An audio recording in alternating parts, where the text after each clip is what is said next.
Hey Jamie, ever wonder why we just keep running without stopping? I mean, is it only about getting fit, or is there something deeper going on? Well, for one, running helps me stay physically healthy by keeping those nagging colds and aches away. Once I started jogging regularly, I noticed I hardly ever get a runny nose. My joints feel better too, and I have more energy during the day. That sounds great. How does that actually work inside your body? When you run, your heart pumps more strongly, pushing blood and immune cells throughout your system. That helps your body fight off germs before they can really take hold. So it's like a mobile defense force?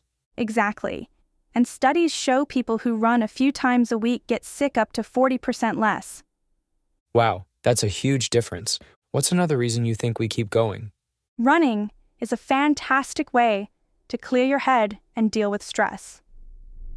The chemicals your brain releases, like endorphins, make you feel really good.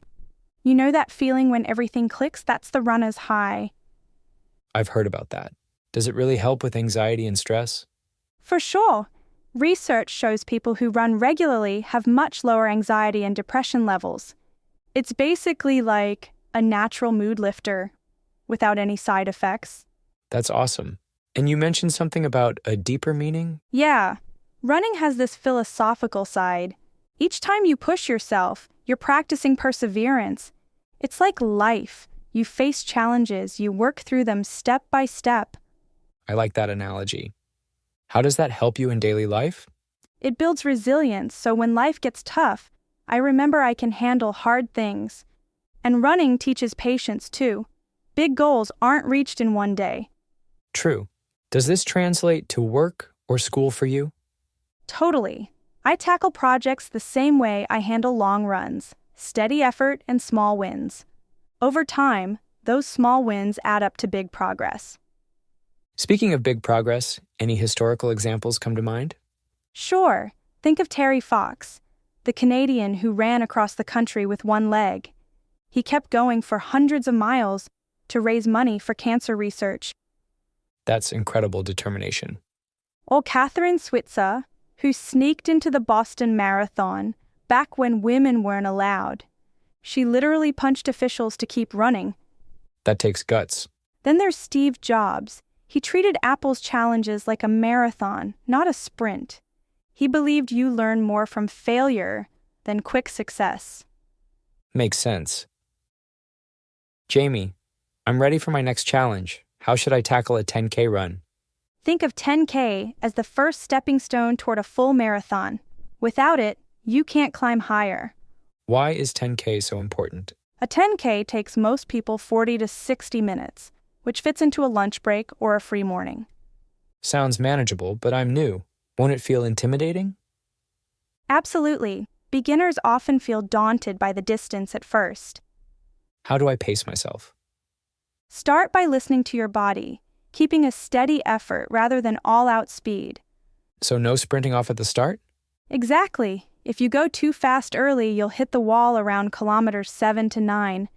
I've heard that part is brutal. It's painful, but once you push past it, the sense of achievement is incredible. What happens after I master a 10K? Consistent practice lets you join major races like the Seoul Marathon or JTBC Marathon.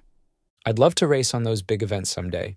Step by step, finish your first 10K, then aim for a half, then the full course. How long do you think it'll take me? If you train smart, you could be 10K ready in 3 months. That timeline feels motivating. And remember, running 1 hour a day gives you that focused me time to check in with your body. I like that idea. Running as self-care as much as fitness. Lately, I've been thinking about hobbies and realized I always ask others about theirs. But when someone asks me, "What's your hobby?" I freeze. I used to feel the same way. Reading, playing soccer, neither felt like a true passion. Then I found my hobby, running. Running? That's your hobby? Yes. I started running to lose weight, but it quickly became part of my daily routine. Now, unless I have a prior appointment, I run at least 10 kilometers every day. 10 kilometers per day? That's impressive. On good days or weekends, I push up to 20 kilometers. What changed your mindset about running?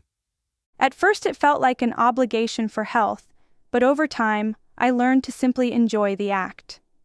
Now, after a stressful workday, all I can think about is getting home and hitting the pavement. I guess you've seen a lot of positive changes. Absolutely.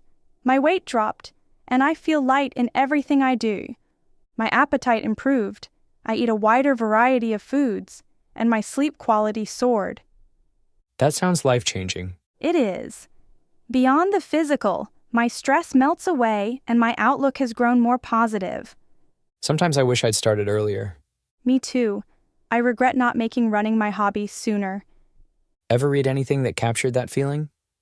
Yes, I read a running book by Haruki Murakami and finished it in one day. Murakami wrote about running? He did. The title alone drew me in, and knowing his reputation made me eager to read. His essays felt like a conversation with a kindred spirit about self-discovery. What resonated most with you in his writing? His idea that running is not just physical, but a philosophical act really hit home. So, running and reflection go hand in hand? Exactly. Each run becomes a chance to compete with yesterday's self. I've seen sports articles call competition a battle with oneself. That expression fits running better than any other sport in my view. When you run, you measure yourself, not your rivals. What about racing against others? For elite athletes, head-to-head matters, but for most runners, it's a personal challenge. And if your usual rival can't run, do you lose motivation? Maybe temporarily, but true runners rely on internal goals. That makes sense. Running's honesty appeals to me. No excuses like in team sports. In matches, upsets happen and athletes explain losses away. Right, but in running, if you lose, it's always because you didn't train enough. That clarity must be empowering. It is. I learned that confidence and arrogance are separated by a thin line of effort. That's a lesson beyond running. I believe running is a philosophical act, shaping both body and mind. Hearing your story makes me rethink running as more than exercise. I hope you'll join me next time. You might discover your own path through running. I think I will.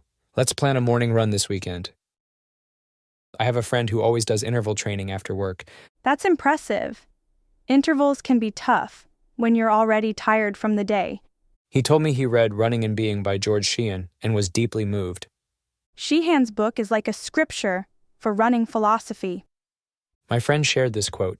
Today, it's impossible to become the person we want through work. Work is just the price we pay. If we get our daily bread, the rest of the time should be for play. If we have fulfilled our duty to survive, we must now turn to something more important in life. And if we lived worrying about bank balances, now we should care for our body and mind. That made him see running as more than just burning calories. He said running offers a spiritual experience that clears his mind and soul. He also mentioned the book's emphasis on the present moment. For true runners, time always means now. They live in the now. I love that. When you run, each step is all there is. My friend said, I become a philosopher when I run distances. In those moments, he forgets everyone else and thinks only of himself. He dives into his own mental world, finding new thoughts and peace. There are so many essays and humanities books on walking and running. Those books give runners new motivation to lace up each day. Reading while running sounds like a great way to stay inspired. Exactly. On tough runs, an audiobook can lift you right back up. And on easy days, some light poetry matches a gentle jog perfectly. My friend is now tackling Born to Run for its wild adventure and bold spirit. That book's about the Tarahumara tribe and barefoot running, right? Yes. And he can't wait to try some of their techniques. Running really seems to open your mind in so many ways. It does, and sharing it builds friendships stronger than small talk. Now I see why running is your favorite hobby. Running became my therapy, my passion, and my philosophy. I need to borrow Running and Being and start my own journey. I'll lend it to you. Just promise to keep an open heart and mind. I will. See you on the track, book in hand and spirit ready.